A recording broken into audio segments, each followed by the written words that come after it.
সেখানে জুতা নিক্ষেপের যাবে হচ্ছে ইউনূস। এই জুতা বাড়ি খাওয়ার জন্য মির্জা ফখরুলের কেন এত শখ হয়েছে আমি জানি না। এবং আপনি ঠিকই বলেছেন, সেখানে জুতা নিক্ষেপ হবে, আপনার সেখানে এই প্রতিবাদ, এইটার মধ্যে মির্জা ফখরুল কেন তাকে জড়ালেন? এখন একটা জুতা গিয়ে যদি তার মুখে পড়ে, তার কোনো মানে ওইখানে মান সম্মান কিছু থাকবে? একটা ডিম গিয়ে যদি পড়ে, এবং সেটা তারা এড়াতে পারবে না। এবং তারা মনে করেছে, ইউনূস মনে করেছে যে আমি বিএনপির প্রধানকে নিয়ে গেলাম, আমি জামাতের প্রধানকে নিয়ে গেলাম, ফলে তারা আমাকে এরকম, তাদেরও নেতাকর্মী এখানে থাকবে। ইউনূস এখান থেকে তাকে লাথি মেরে এখান থেকে সরানো হোক, মাননীয় প্রধানমন্ত্রী আবারও প্রধানমন্ত্রী হিসেবে তার সিদ্ধান্ত অনুযায়ী তিনি সিদ্ধান্ত নেবেন, সেই সিদ্ধান্তগুলো অনুযায়ী প্রধান বিচারপতি, তত্ত্বাবধায়ক সরকার এগুলোর একটা সুরাহা হতে পারে। আদারওয়াইজ এই যে পুরো পাপে ডুবে আছে, অর্থাৎ ক্ষমতা দখল, অবৈধ সাংবিধানিক ভাবে ক্ষমতাতে আসা, আমাদের সংবিধানকে যদি মানতে হয়, কারণ এই সংবিধানের অধীনেই কিন্তু এরা আবার বলেছে এরা শপথ নিয়েছে, ফলে সংবিধানকে কিন্তু তারা এড়াতে পারেনি। তারা যদি একটা নিজের সংবিধান বানিয়ে একটা সরকার গঠন করত, তাহলেও একটা কথা ছিল যে ওরা যে বলছে আমরা বিপ্লব করেছি, রেভলিউশন করেছি, তাহলে আমি একটা যুক্তি দিয়ে বোঝাতে পারতাম, ঠিক আছে ওরা একটা সংবিধান এনেছে, সেটা আমি মানবো কি মানবো না পরের কথা, তাও একটা যুক্তি থাকতো। সংবিধানের আন্ডারে শপথ দিয়েছে, আবার বলে সংবিধান মানবো না। ফলে এই যে আমাদের সংবিধানের 7 ক আছে, 1 আছে, এই সমস্ত কিছু অনুযায়ী এরা অবৈধ। এই মির্জা ফখরুল এই অবৈধ ঘটনার একটা সহযোগী। ভবিষ্যতে মির্জা ফখরুল বেঁচে থাকলে তারও বিচার হবে, এই আন্ডারে যারা যারা সমর্থন দিয়েছে প্রত্যেকের বিচার হবে। এইটা আমি সংবিধানের আলোকে এই কথাটা বলতে পারি।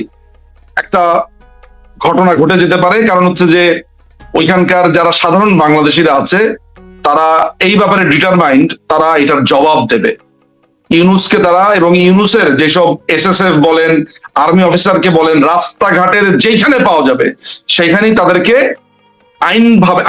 আইন মেনটেন করে তাদেরকে জবাব দেওয়া হবে। সেখানে জি অবশ্যই মারুফ ভাই, আমার একটা দুর্ভাগ্য হলো যে আমি ইংল্যান্ডবাসী হয়েও আমি অনেকগুলো গুরুত্বপূর্ণ ইভেন্ট মিস করেছি বিকজ অফ আমার ট্রাভেলের কারণে। যদিও কিছু ট্রাভেল আমার হয়েছে আমার মার কারণে, আমার অসুস্থতার কারণে, আর কিছু ট্রাভেল আসলে দলের কারণেও আমি ট্রাভেল করেছি।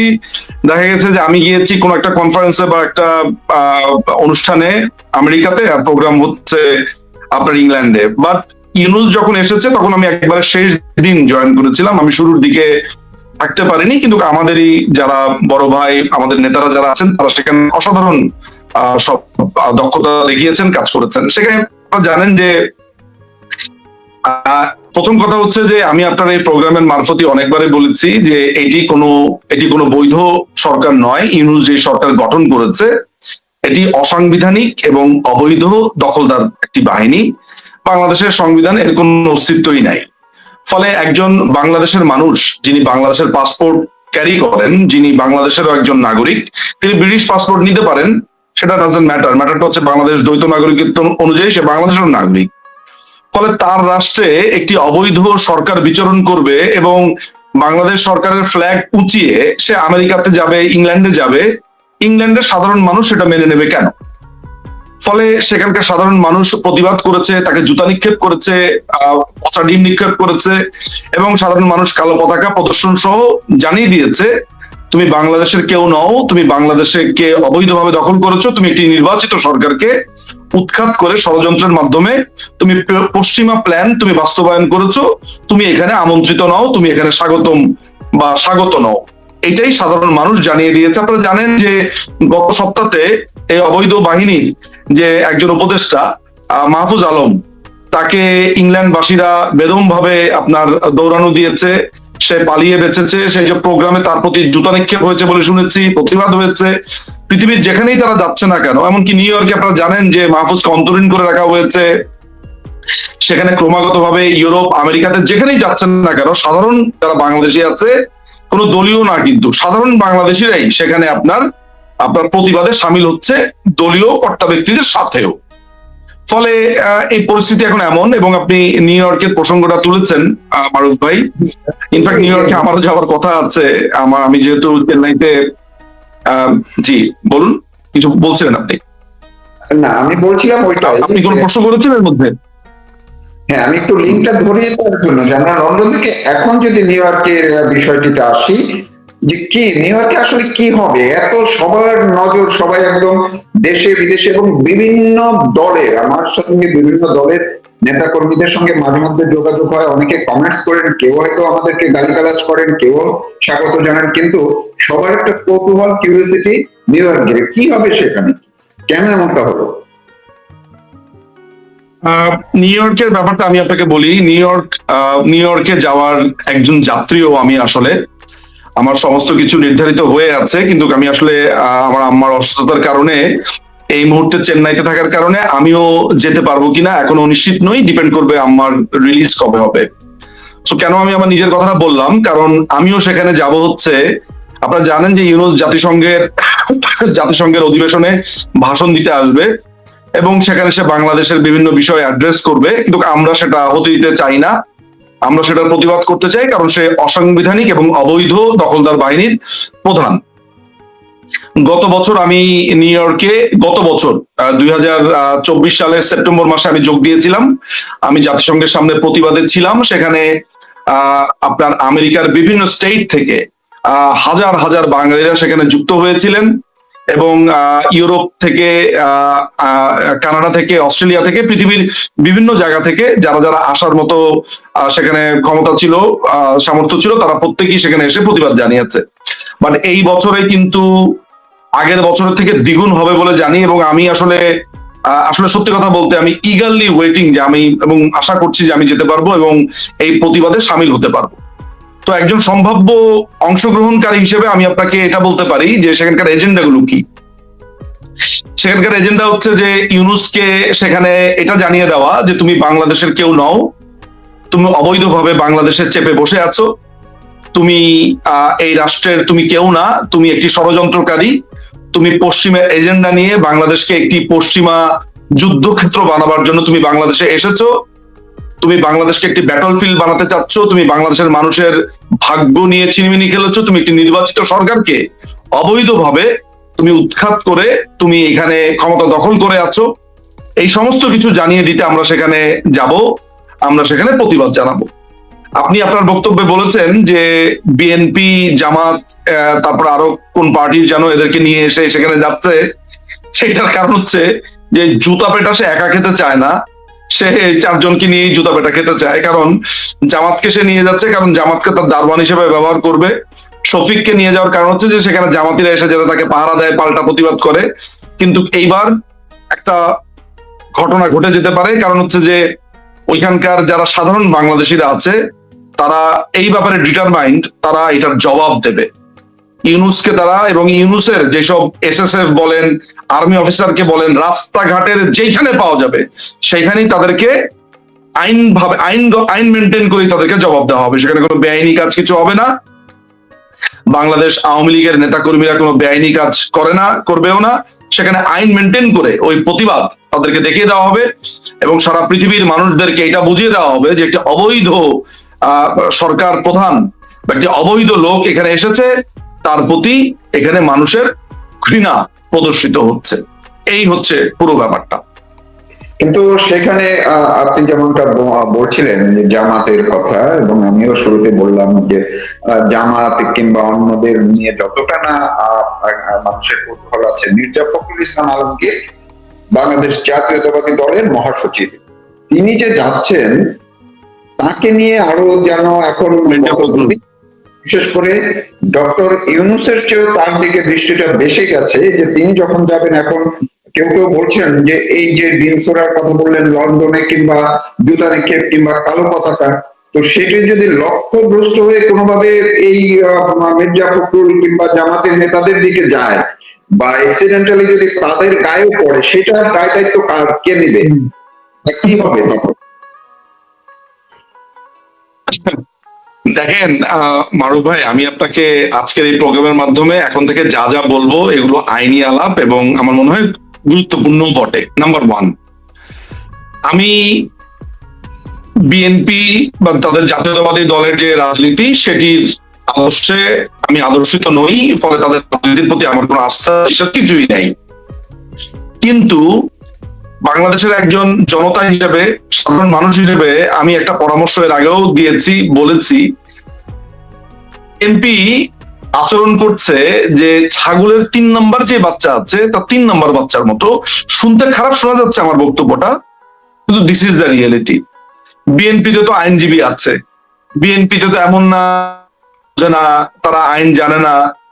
দেখুন, বিএনপি কি এই জিনিসটা বোঝে না যে এই যে ইউনূস এরা অবৈধ?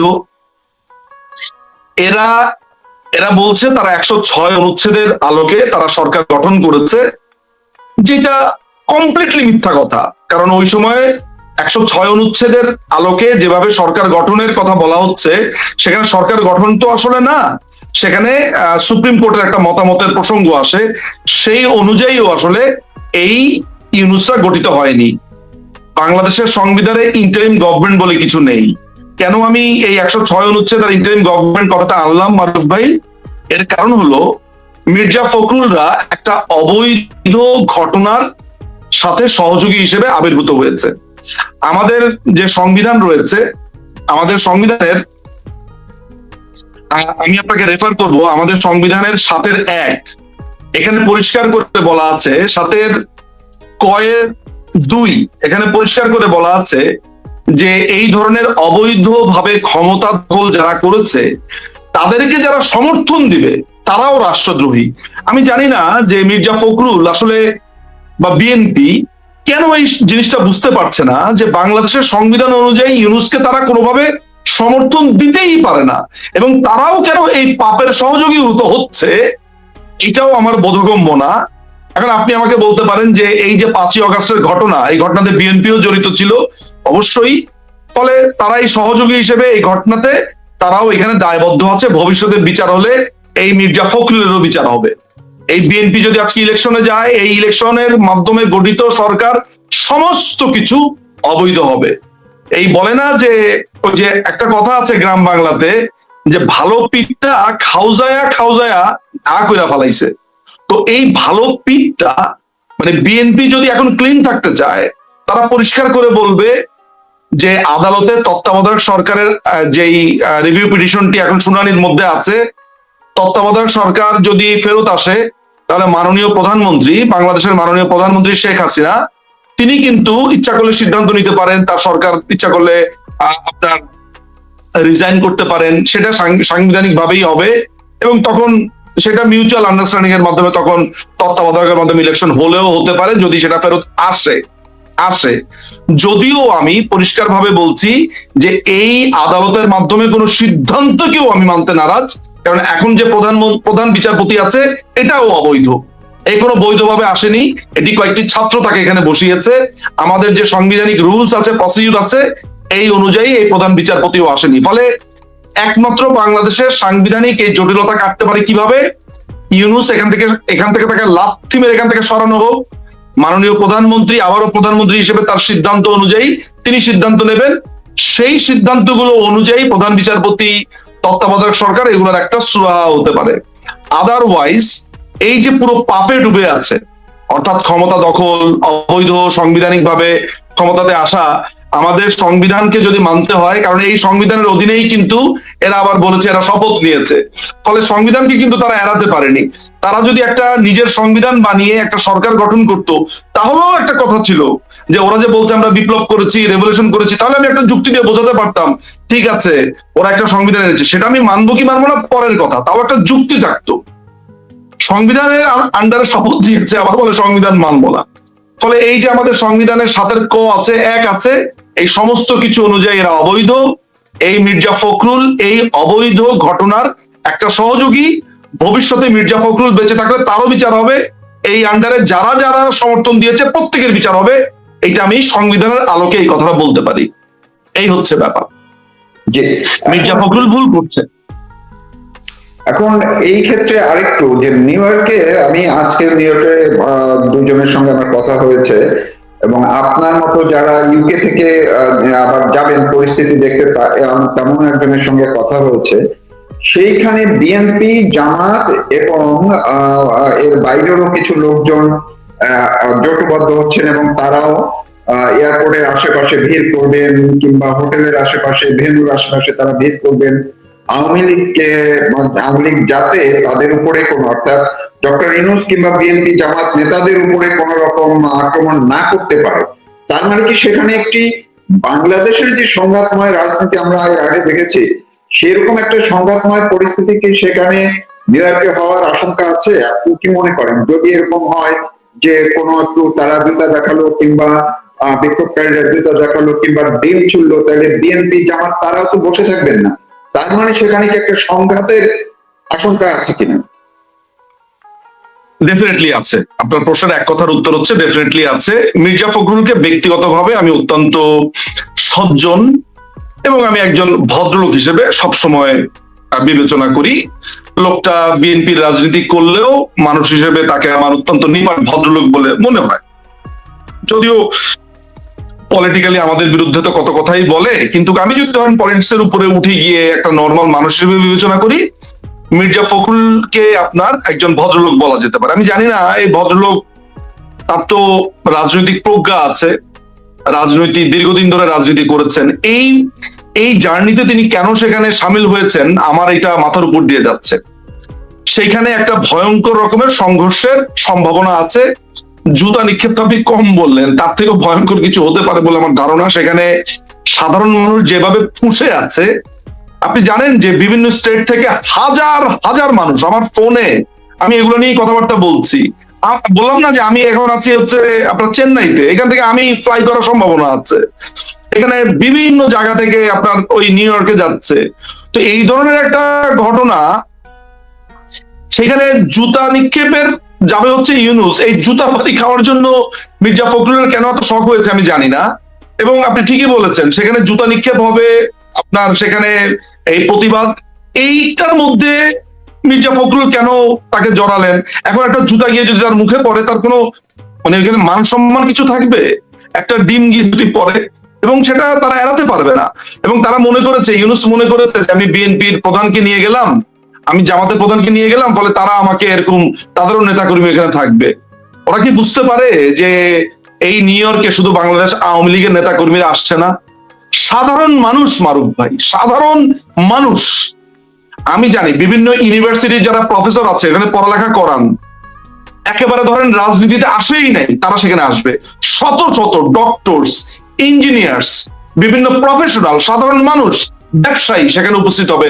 মানে নিউ ইয়র্ক একটা কার্নিভালের মতো অবস্থাতে পরিণত হয়েছে। আজকে কয় তারিখ? আজকে 20 তারিখ।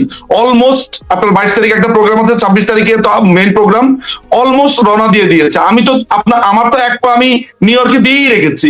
আমার খালি মার অসুস্থতার কারণে করতে পারছি না, তা না হলে আমি আজকেই প্লাই করে ফেলতাম। মানে ব্যাপারটা এমন আর কি। ফলে একটা বড় ধরনের ঘটনা ঘটতে যাচ্ছে, এরা বুঝতেও পারছে না যে এরা নিজেদেরকে এই পাপের মধ্যে, এই পঙ্কিলতার মধ্যে নিজেদেরকে টেনে নিয়েছে, যার কোনো দরকারই ছিল না। এই ক্ষেত্রে এই যে যে সংঘাতপূর্ণ বা আশঙ্কা করা হচ্ছে, সবার মধ্যে এই আশঙ্কাটা আছে। আমি এই আপনার সঙ্গে যুক্ত হওয়ার আগেই বাংলাদেশের একটি পত্রিকায় দেখলাম একটি নিউজ আপলোড করা হয়েছে, এবং কিছুক্ষণ আগেই সেটি করা হয়েছে যে সরকারের বাংলাদেশ সরকারের পক্ষ থেকে নিউ ইয়র্ক সিটি মেয়র এবং পুলিশের কাছে, এমনকি গভর্নমেন্টের কাছে অফিসিয়ালি অতিরিক্ত নিরাপত্তার আবেদন করা হয়েছে। এটা যুক্তরাষ্ট্রের বাংলাদেশের যে এম্বাসি থেকে করা হয়েছে। অর্থাৎ অন্য স্টেট, অন্য নেতারা বা অন্য দেশের রাষ্ট্রপ্রধানরা, সরকার প্রধানরা যে প্রোটোকল পাবেন তার চেয়ে যাতে অতিরিক্ত নিরাপত্তা দেওয়া হয়, সেখানে উল্লেখ করা হয়েছে যে আওয়ামী লীগ এরকম প্রতিবাদ করতে পারে এইটার জন্য। তো এইটিকে আপনি কিভাবে ব্যাখ্যা করবেন? সেখানে কি তার জন্য আলাদা করে করা হবে? না মারুফ ভাই, এখানে প্রোটেকশনের জন্য 100 জন না 500 জন পুলিশ আসলেও তাতে কি আসা যায়? সেখানে তো আমরা কাউকে আইন বিরোধী কিছু করতে যাচ্ছি না। সেখানে প্রতিবাদের যে লিমিট আছে, আমরা সেই লিমিট পর্যন্তই থাকতে চাই। সেখানে সাধারণ মানুষ সেখানে প্রতিবাদ করবে। আইনকে, বাংলাদেশ আওয়ামী লীগের কর্মীদের কথা আমি বলতে পারি, অন্যান্য যারা সাধারণ মানুষ আছে তাদের কথাও আমি অনুমান করে বলতে পারি, প্রত্যেকে আইনের প্রতি শ্রদ্ধাশীল। আমেরিকাতে বাক স্বাধীনতার ব্যাপারটা খুবই স্ট্রং, সেখানে মানুষের মত প্রকাশ করতে দেওয়া হয়। সেখানে আমরা আমাদের মত প্রকাশ করব, আমরা আমাদের বক্তব্য দিব। আমি মনে করি না যে সেখানে অতিরিক্ত যদি কঠোর নিরাপত্তা দেওয়া হয় তাতে কিছু আসে যায়। কারণ সেখানে আমাদের নেতা কর্মীরা তাদের মত প্রকাশ করতে যাবে, প্রতিবাদ করতে যাবে। এখানে নাথিং টু ডু উইথ আপনার এই কঠিন প্রোটেকশন অর হোয়াট এভার। তবে হ্যাঁ, তারা ভয় পাচ্ছে, তারা মনে করছে যে তাদেরকে পচা ডিম নিক্ষেপ করা হবে কিনা, জুতা নিক্ষেপ করা হবে কিনা, সেগুলো নিয়ে তারা ভয় পাচ্ছে। আমি মনে করি যে বাংলাদেশ আওয়ামী লীগের নেতা কর্মীরা আইনের মধ্য থেকেই তারা প্রতিবাদ করবেন। আমরা আমরা বাংলাদেশ আওয়ামী লীগের নেতা কর্মীরা আমরা কখনো আইন ভঙ্গ করি না।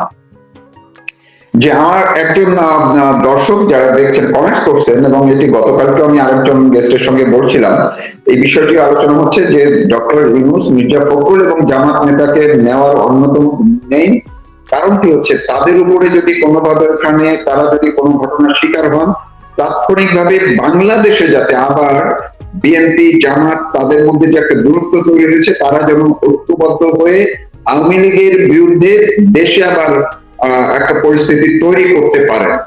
এইটা আপনি কি মনে করেন যে এই যে প্রশ্নটা বা এই যে কথাটা, এটার যুক্তি আছে বা এমন কোনো কিছু হতে পারে? কোনটা, যে এটা একটা প্রথাতে পরিণত হওয়া নাকি কোনটা? না না না, উনি যেটা বলছেন সেটা হচ্ছে যে ডক্টর ইউনূস, বিএনপির মির্জা ফখরুল এবং জামাতের নায়েবে আমির ডক্টর তাহেরকে নিয়ে যাওয়ার অন্যতম কারণটি হচ্ছে যে যদি নিউ ইয়র্কে ডক্টর ইউনূসের উপরে যে ধরনের যদি কোনো সমস্যা তৈরি হয় এবং মির্জা ফখরুল এবং তাহের জামাতের নায়েবে আমির তাদের উপরে যদি কোনো রকম কোনো ঘটনার তারা শিকার হন, তাৎক্ষণিকভাবে বাংলাদেশে বা ঢাকা এবং সারা দেশে যাতে বিএনপি এবং জামাত ঐক্যবদ্ধ হয়ে আবার রাজপথে নামতে পারে, একটা পরিস্থিতি তৈরি করতে পারে, উত্তাল একটা পরিস্থিতি আওয়ামী লীগের বিরুদ্ধে তৈরি করতে পারে, এবং যাতে নির্বাচনটা আসলে বানচাল হয়, এই কৌশল হিসেবে নিয়েছে। আপনি কি এটার কোনো যুক্তি পাচ্ছেন কিনা? দেখেন, এখানে এখানে প্রসঙ্গগুলো আমি মোটা দাগে ভাগ করতে পারি হচ্ছে দুই ভাগে। একটা হচ্ছে আপনার আপনার প্রশ্নটাকে, সেটা হচ্ছে যে ইউনূসের যাত্রার সাথে স্ট্র্যাটেজিক্যালি জামাত এবং বিএনপি কে সঙ্গী করা, তিন ভাগে আসলে। এটা হচ্ছে প্রথম ঘটনা। দ্বিতীয় ভাগ হচ্ছে সেখানকার প্রতিবাদ, আর হচ্ছে বাংলাদেশে এটার এটার প্রতিফলন কি হতে পারে। একই সাথে ইলেকশনটাকে আপনি সামনে এনেছেন, ফলে তিনটা ভাগে এখানে ভাগ করা যেতে পারে। প্রথম ভাগ হচ্ছে এটা নিয়ে আমরা আলোচনা করে ফেলেছি, যে আপনি ইতিমধ্যেই জানেন, আলোচনা করেছি। আমার কাছে মনে হয় আপনার প্রশ্নের গুরুত্বপূর্ণ বা পাঞ্চিং লাইনটা হচ্ছে শেষের অংশটা, যে ওইখানে যদি কিছু হয় তাহলে বাংলাদেশের নির্বাচনের উপর প্রভাব পড়তে পারে কিনা। আমার মনে হয় যে যেই দর্শক প্রশ্ন করেছেন, সম্মানিত দর্শককে আমি একটু মনে করে দিতে চাই, উনি যদি একটু মেমোরি রিফ্রেশ করেন তাহলে বুঝবেন সাম্প্রতিক সময়ে জামাতে ইসলামী কিন্তু একটা নতুন সুর ধরেছে। সুরটা হচ্ছে পিআর সিস্টেমে তারা ইলেকশন করতে চায়। পিআর সিস্টেমটা কি, একটু এই এই বক্তব্যের ফাঁকে একটু সহজে আমি বলার চেষ্টা করি। সেটা হচ্ছে যে জানেন যে বাংলাদেশের যে সংসদীয় আসন যেটা আছে, 300 সংসদীয় আসন ইলেকশন হয়, সেখানে যিনি প্রথমে ভোট পান তিনি নির্বাচিত হন। First past the post system যেটা বলে, এফপি টিপি সিস্টেম বলে, এগুলো আমরা যে কনস্টিটিউশনাল লতে পড়েছিলাম বহু বছর আগে। অর্থাৎ যিনি বেশি ভোট পাবেন তিনি নির্বাচিত হবেন। আপনার ইউরোপের কিছু দেশ আছে যেখানে আমরা লক্ষ্য করেছি যে পিআর সিস্টেমটা যেটা, সেটা হচ্ছে যে সাংখ্যানুপাতিক আর কি। এটা একটা ইন্টারেস্টিং সিস্টেম, অর্থাৎ যে যত পার্সেন্ট ভোট পেয়েছে সারা দেশে, ওই ভোটের পার্সেন্টেজ অনুযায়ী তাদের সিট নির্ধারিত হয়। অর্থাৎ বাংলাদেশে যদি ধরেন 8-9 কোটি ভোটার থাকে, একটা নির্ধারিত হবে যে এত পার্সেন্ট ভোট, যাক যে সেই 9 কোটি ভোটারের মধ্যে 45% ভোট পেয়েছে বাংলাদেশ আওয়ামী লীগ। 45% ভোট পেলে এতগুলো আসন বাংলাদেশ আওয়ামী লীগ পাবে, অত পার্সেন্ট ভোট পেলে এত পার্সেন্ট পাবে, এত পার্সেন্ট পালে এত পার্সেন্ট পাবে। তো এইটা কেন করছে জামাত আর এই যে ইসলামিক দলগুলো যেটা আছে, ইসলামিক দল সব না, ওই যে আপনার চরমনাই পীরের যে দল যেটা আছে, এরা দেখা যাচ্ছে যে বিভিন্ন এই সংসদীয় আসনগুলোতে তারা একটা কনস্ট্যান্ট ভোট পাচ্ছে, 2000, 3000, 5000, 4000, মানে প্রত্যেকটা আসনে তাদের একটা কনস্ট্যান্ট ভোট আছেই। এরকম ভোট আছে জামাতের আসনে এই 100, 200, 5000, 3000, 10,000 এরকম তাদের ভোট আছে, কিন্তু সেটা সর্বোচ্চ ভোট পাওয়ার মতো প্রতুল নয়, অর্থাৎ এমপি হওয়ার জন্য প্রতুল নয়। দেখা যাচ্ছে যে জামাতের যে শফিক আছে প্রধান, সে 3বার তার জামাত বাজেয়াপ্ত হয়েছে। হ্যাঁ, তো এরা যেটা চিন্তা করলো যে আমরা তো 1000 বছর চেষ্টা করলো বিএনপি আওয়ামী লীগের মতো এরকম ভাবে ভোট টোট পাবো না, ফলে আমাদের যে প্রতি আসনে যে ভোটটা আছে এইটাকে তারা কাউন্ট করতে চায়। তো ওদের কথা যদি আমি শুনি, তাহলে বাংলাদেশের অনেক মানুষ আছে যে স্বতন্ত্রকে ভোট দেয়, তারপরে অনেক মানুষ আছে মানে যারা ধরেন এই জিনিসটা তারা চাচ্ছে কেন, যে তাদের ওই ভোটটা যেন আনহিয়ার্ড না হয়, অর্থাৎ ওই যে মানুষরা ভোট দিচ্ছে, তো ওদের কথা যদি ধরতে যাই আমি, তাহলে ব্যাপারটা এমন হতে পারে, আপনি মনোযোগ দিয়ে শুনবেন এই কথাটা, পাল্টা যুক্তি, যে ধরা যাক যে একটা ইলেকশনে এক্স পার্টি তারা নির্বাচিত হলো, ওয়াই পার্টি হলো না, বা ওয়াই জেড এক্স জেড যারা যারা আছে কেউই হলো না, এক্স বেশি ভোট পেয়ে তারা নির্বাচিত হয়ে সরকার গঠন করলো। তো বাকি যারা যেসব পার্টিরা আছে সেখানেও তো ভোট দিয়েছে সাধারণ মানুষ, তাহলে ওই ওই ভোটগুলোর কি হবে? এই চিন্তা যদি আপনি করতে যান, আমি যদি প্রত্যেকটা নাগরিকের কথা চিন্তা করতে যাই, তাহলে সংখ্যাধিকের ভোটের ব্যাপারটাকে আপনি গৌণ করে তুলছেন। গণতন্ত্রের মূল কথাটা কি? সর্বাধিক মানুষ যা বলবে আমি সেটাই সে অনুযায়ী কাজ করবো, তাই না? আপনি যদি প্রত্যেকটা মানুষের রিপ্রেজেন্টেশন নিতে চান, তাহলে আপনি কিছুই করতে পারবেন না। কারণ একটা দেশে একজন হলেও ধরেন একটা ভোট যদি বিপক্ষ দলের আন্ডারে পড়ে, তারও তো একটা ভয়েস আছে। হ্যাঁ, নাগরিক অধিকারের ক্ষেত্রে যিনি নির্বাচিত হবেন তিনি তার নাগরিক অধিকার রাখবেন, হয়তোবা তার পছন্দের বা ভালোবাসার দলটি যেতে পারে নাই, কিন্তু তার যে নাগরিক অধিকার সেটা কি, এবং তাকে এটা মেনে নিতে হবে। গণতান্ত্রিক চরিত্র শুধুমাত্র যে পলিটিক্যাল পার্টির হবে তা না, যিনি ভোট দেন তারও এই মন মানসিকতা থাকতে হবে যে আমার পার্টিকে আমি ভোট দিয়েছি বটে, কিন্তু তিনি যদি ক্ষমতায় না যেতে পারেন, যিনি বেশি ভোট পেয়েছেন তার কথাই আমাকে মানতে হবে, যদিও আমি তার রাজনীতিতে বিশ্বাস না করলেও তিনি যেভাবে রাষ্ট্র চালাবেন ওভাবে আমাকে শুনতে হবে। এই মন মানসিকতা মনে হয় জামাতের নাই, এই কারণে তারা পিআর পদ্ধতিতে যাচ্ছে। তো আপনাকে যে প্রসঙ্গে এই আলোচনাটা, আমি এই পিআর পদ্ধতির আলোচনা করলাম, সেটা হচ্ছে যে আপনি বলেছেন যে বাংলাদেশে পলিটিক্যাল নির্বাচনে ওই নিউ ইয়র্কের এই ঘটনাটা প্রভাব বিস্তার করতে পারে কিনা। দেখেন, ইলেকশন কিন্তু পিআর পদ্ধতি আর পিআর পদ্ধতি না, এটা নিয়ে এমনি ঝামেলার মধ্যে আছে। নিউ ইয়র্কে বা লন্ডনে কি হলো এইটার উপরে ভিত্তি করে যদি বাংলাদেশের ইলেকশন প্রভাবিত হয়, সেখানে আমার আসলে আমি বলবো যে এই দেশটা তো চলছে অনেকটা ওই বলে না যে ওই সরকারি মাল দরিয়ামের টাল, বা ওই আল্লাহর মাল আল্লাহ চালা দিচ্ছে, অর্থাৎ এই সরকার কে চালাচ্ছে, কেমনে চালাচ্ছে, কিভাবে চলছে আমাদের কোনো ধারণাই নাই। এইখানে বাংলাদেশ আওয়ামী লীগের মতো বড় রিপ্রেজেন্টেটিভ নাই, সেখানে বাংলাদেশের কে ইলেকশন করবে আর কি ইলেকশন হবে, আর নিউ ইয়র্কের ঘটনার প্রেক্ষিতে ইলেকশন বানচাল, এই ইলেকশন বানচাল হলেও কি না হলেও কি, আমার কাছে তো এই ইলেকশন এমনিও বানচাল। আপনি আমার পজিশনটা বুঝতে পারছেন? ধরা যাক যে বাংলাদেশের যে ইলেকশনের কথা বলছে সেটা হলো, আপনি যেহেতু আমাকে প্রশ্নটা করেছেন, আমার কাছে তো এই ইলেকশনের এমনিও কোনো ভ্যালু নাই, কারণ এই ইলেকশনে আমাকে অবৈধভাবে একটা অবৈধ সরকার আমাকে ব্যান করেছে। আমি কি এই ব্যান মানি? আমি কি এই নিষিদ্ধ মানি? আমি কি এই রাষ্ট্রের এই এই অবৈধ সরকারকে মানি? আমি যেখানে এগুলো মানিই না, সেখানে আবার ইলেকশন আমার কাছে তো কোনো কিছু বহনই করে না। ফলে আমার কাছে মনে হয় এখন এখন মনে করেন লেটস সে যে বাংলাদেশ স্বাধীন হওয়ার পরে পূর্ব বাংলা কমিউনিস্ট পার্টি তারা ওই উত্তরবঙ্গের ওইদিকে তারা তখনও ওই পূর্ব পাকিস্তান বা ওইটাকে পাকিস্তান হিসেবে বিবেচনা করে বাংলাদেশ তারা মানে না, তারা পূর্ব বাংলা পূর্ব পাকিস্তান নাম দিয়ে তারা এই সর্বহারা পার্টি চালাতো। ওদেরকে কেউ গণায় ধরতো? আপনি আমাকে বলেন, আমাকে আপনি বাংলাদেশের সৃষ্টি করেছি আমার নেতৃত্বে, আমার পার্টির নেতৃত্বে, মানুষকে সাথে নিয়ে। এই দেশে আমার কোটি কোটি ভোট, আমার জনতা, এই দেশটা তৈরি করেছি আমরা। আপনি আমাকে বাদ দিয়ে রাজাকার আলবদরদেরকে নিয়ে ইলেকশন করবেন, আর সেই ইলেকশন বানচাল, এটা তো আমাদের চোখে এমনিই বানচাল, এটা আমাদের চোখে এমনিই জঙ্গি মৌলবাদী সরকার, অবৈধ সরকার। ফলে এখানে কোনো নতুন করে দোতনা তৈরি হয় না। ফলে নিউ ইয়র্কের ঘটনা বাংলাদেশে প্রভাব বিস্তার করবে কিনা, এইটা আমার কাছে খুব বেশি গুরুত্বপূর্ণ কিছু না, ডাজন্ট রিয়েলি ম্যাটার এটা করে কি করে না। যে আমরা একদম শেষ পর্যায়ে আরেকটি মন্তব্য একজন কমেন্টস করেছেন কমেন্টস বক্সে, এই মন্তব্যটা নিয়ে আপনার একটু আলোচনাটা দিয়ে আমরা শেষ করব। সেটি হচ্ছে উনি লিখেছেন, বাঁচতে হলে ডক্টর ইউনূস নিজেই আওয়ামী লীগকে ফেরাবে। এই বিষয়ে আপনার মন্তব্যটা একটু শুনে আমরা দর্শককে শুনিয়ে শেষ করব। আমরা ইউনূসের মতো খুনি, চোর, জঙ্গি, মৌলবাদী সে আমাদেরকে ফেরাতে চাইলেও এটা আমরা এগুলোকে পাত্তা দেই না। আমরা নিজেরাই ফিরবো। আমাদের নিজেদের যে জনগণ আছে, আমাদের নিজেদের যে কর্মী আছে, সেই কর্মী জনগণকে সাথে নিয়ে এই দেশ আমরা পুনর্বার স্বাধীন করব। আমরা এই দেশে 1972 সালের সংবিধান অনুযায়ী মুক্তিযুদ্ধের যে স্পিরিট সেটিকে বুকে ধারণ করে এই দেশকে আমরা যেভাবে রেখেছিলাম 5ই অগাস্টে, সেখান থেকে আমরা শুরু করব। আমাদেরকে এইসব ইউনুস লাগবে না, আমরা আমাদের কাজ করে নিতে জানি। আমরা জনগণের মাধ্যমে জনগণ আমাদেরকে ফেরাবে, আমরা জনগণের উপর আস্থা রাখি। কিন্তু ইউনুসের মতো এরকম জঙ্গি, মৌলবাদী, অবৈধ ক্ষমতা দখলকারী সে আমাদেরকে ফেরাবে কি ফেরাবে না, বা তার প্রয়োজন হবে কিনা, ওগুলো আমরা গণাতেও ধরি না। আমরা সাধারণ মানুষের উপর আস্থা রাখি, আমরা নিজেরাই ফিরবো জনগণকে সাথে নিয়ে।